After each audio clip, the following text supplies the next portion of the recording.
Fala galerinha, tudo bem? Então, continuando com nossas aulas de termodinâmica, tá bom? Agora a gente vai falar sobre as máquinas térmicas. Na verdade, a gente já falou sobre máquinas térmicas.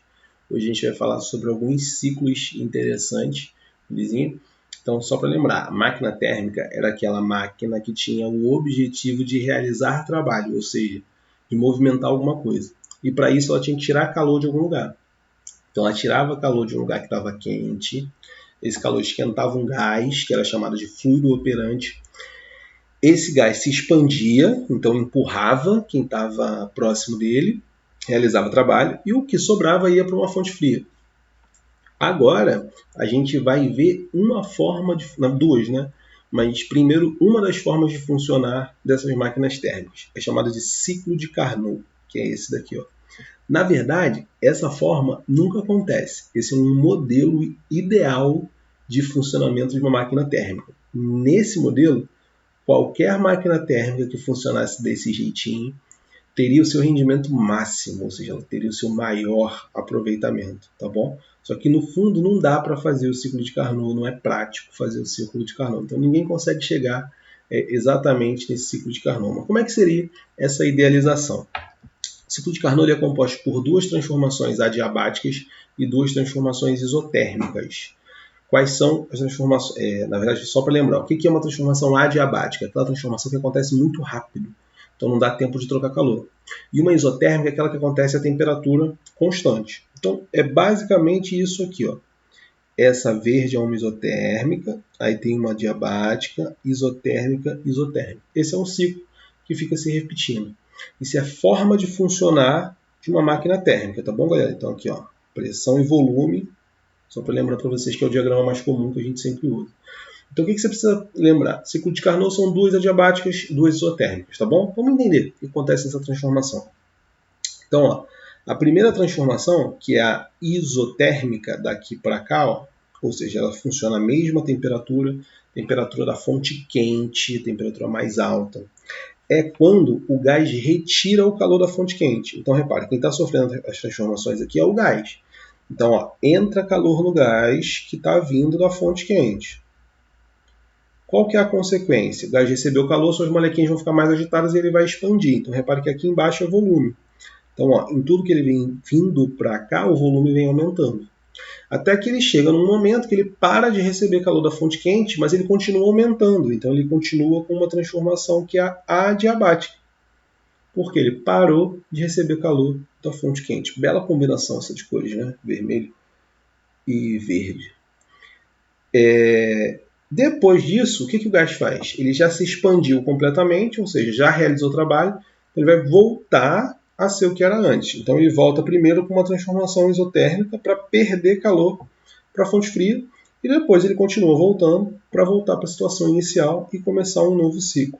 Isso fica se repetindo toda hora, toda hora, toda hora, e você vai ter alguma coisa se movimentando ali, realizando o trabalho. Tranquilo? Então, o ciclo de Carnot ele é bem simples, pessoal. É só você lembrar que é o ciclo ideal. Então, às vezes, o cara na questão fala assim, tem uma máquina ideal, ciclo de Carnot. Tem a máquina perfeita, ciclo de Carnot. Tem uma máquina de rendimento máximo, ciclo de Carnot. Se ele não falar, não considera ciclo de Carnot, você vai usar a aula passada. Se ele falar, aí você pode usar essas características de hoje, tá bom? No ciclo de Carnot, a gente pode estabelecer essa relação. Belezinha? O que é isso? Temperaturas são proporcionais aos calores que vão para cada fonte, sabendo que essas temperaturas são sempre em kelvins, né, pessoal? Não esqueçam disso, tá bom? Temperatura sempre em Kelvin. Então, elas são proporcionais às fontes. Então, se a fonte quente for 10 vezes mais quente que a fria, eu vou tirar 10 vezes mais calor da fonte quente do que o que vai para a fonte fria. Resumindo, é isso. Só que isso aqui é interessante, porque aquela fórmula de rendimento que a gente tinha para as máquinas térmicas, ela fica diferente. Porque ó, no lugar de calores, vão entrar temperaturas. Então, o rendimento da máquina de Carnot, e só vale para a máquina de Carnot, pode ser calculado assim, ó, 1 menos T2 sobre T1.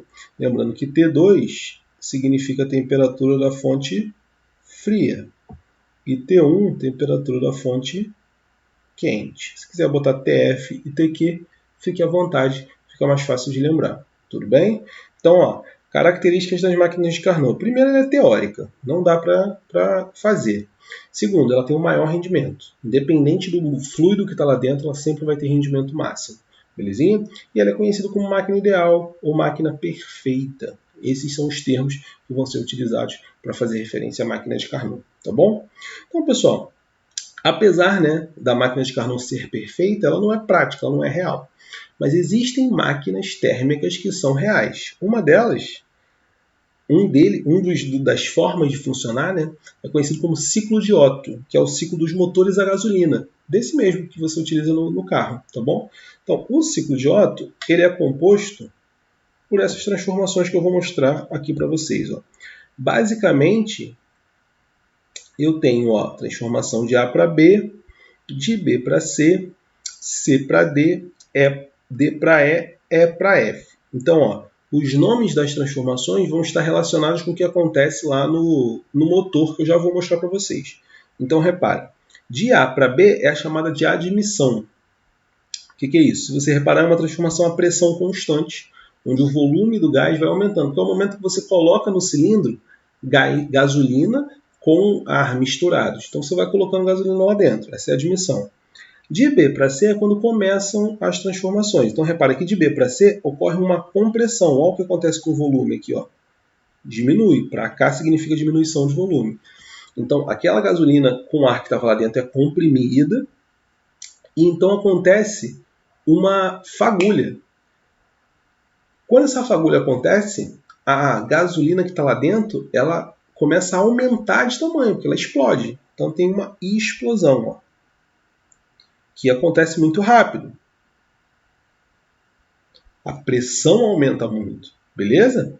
Depois a gente vai ter uma expansão, que isso aqui acontece tudo na sequência, né? Eu tenho a explosão e a expansão do gás, aí o volume começa a aumentar, que seria essa transformação aqui, E logo em seguida, eu tenho o retorno para a situação inicial, para ter o escape, você joga fora aquele que estava queimado, coloca nova gasolina e isso fica acontecendo toda hora, tá bom?